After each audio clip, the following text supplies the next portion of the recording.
Well, kung conscious kayo sa health nyo, of course, hindi lang exercise. Kailangan na careful din kayo sa mga kinakain. Lalo pa kung nagkakaedad na kayo, medyo iwas na sa mga taba, saka sa mga karne. Kung maaari nga, puro isda na lang at gulay. Hi there! Welcome to Leon's World SL. Well, ipasyal namin kayo dito sa aming community. Kasama namin si Dora. Okay. Okay, tara, samahan niyo ako. Let's go, Dora. Okay?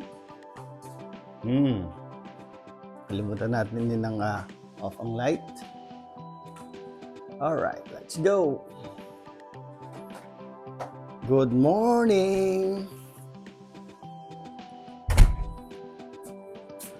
Alright. Welcome to our community.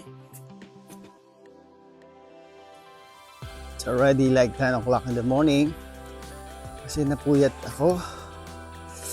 Nag-pickleball kami kagabi. It was a good night. It was fun. Alright.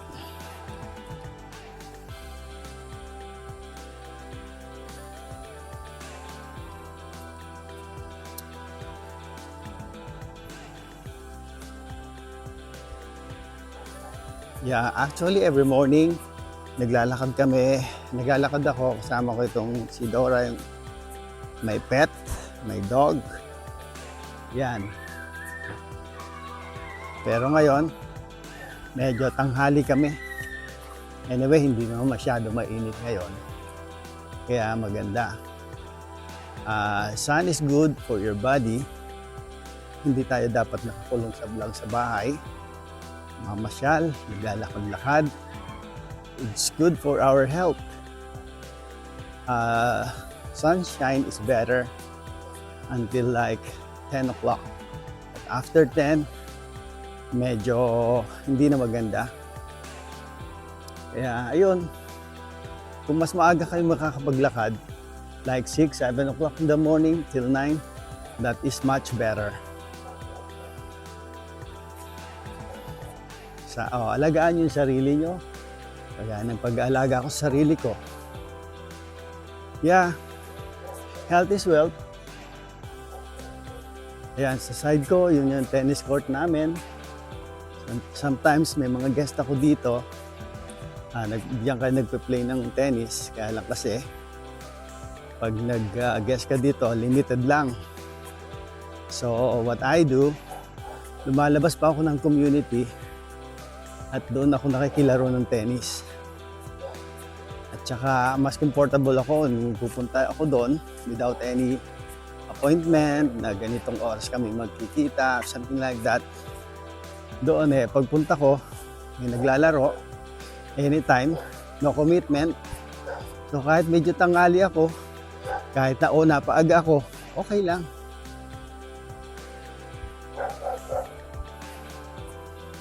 Yan ang mga park namin dito. Maganda. Puro green. Anyway, still summer. Kaya, maganda ang araw ngayon. In few months time, fall na naman.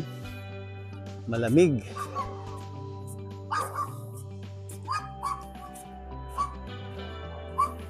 Yeah, it's summer. Look at the flowers. Ang ganda. Wow, look at that. It all blooms during spring and summer. Ganda. Pero pag fall na at winter, nawawala na yung flowers na yan. Ito naman yung basketball court namin. Ayan. Maganda yung mga palm trees namin dito. Kaya lang, na-trim nila ngayon kaya parang kalbo.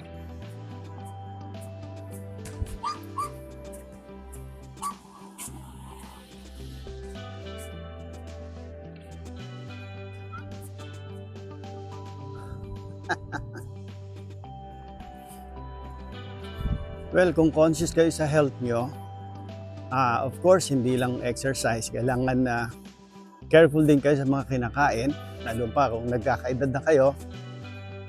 Medyo iwas na sa mga taba, saka sa mga karne. Kung maaari nga, puro isda na lang at gulay. But sometimes, masarap kumain no? Kaya yung mga nagme-medication na, so make sure na you're drinking your medicine, your medications regularly. Otherwise, pag na-miss mo yan, it leads to some stroke pag napabayaan mo. Because pag kasi nag-umpisa mo nang nag-take ka ng medication for high blood cholesterol, kailangan continuous yon. Otherwise, sometimes nagkakaroon ng complication pag tinigil mo. Marami akong kilala, ganyan. Inaatake. Kasi namimiss uminom ng gamot. So, just keep healthy and happy, of course. Other than health, gardening, another thing na mabibigay ko sa inyo, mag-alaga ng pet. Ito, meron tayong pet. Kasi pag meron kang pet, this pet will give you joy. Tapos napapahaba ang pasensya mo. And para bang it will calm you down basta nakita mo yung pet.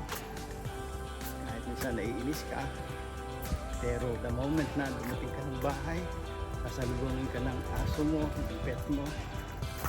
Wow! Hi!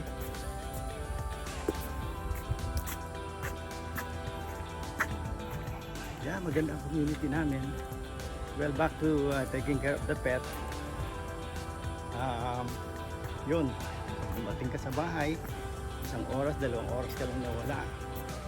It will give you joy kapag nagtatatalo na siya yung aso mo.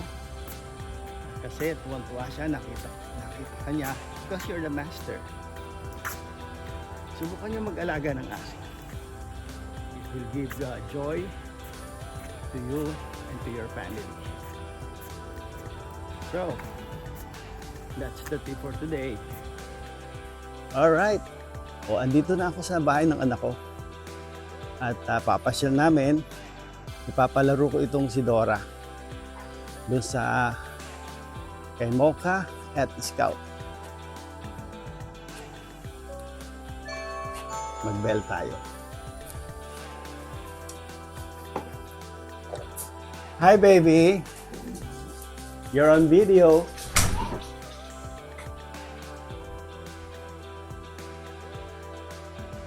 Say hi. That's my granddaughter. Ayan. Okay. Where's Mo? Thank you. Wow, that's their Scout. Yan, laro sila ni Dora. Hey Dora, come here. I'll remove your leash. There is Mocha. What? Not yet? It's okay. Okay, that's fine. Wow, look at that.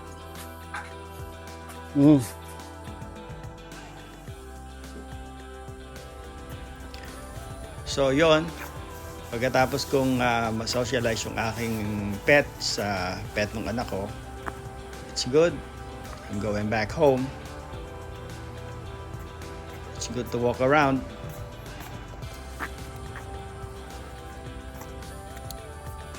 Okay.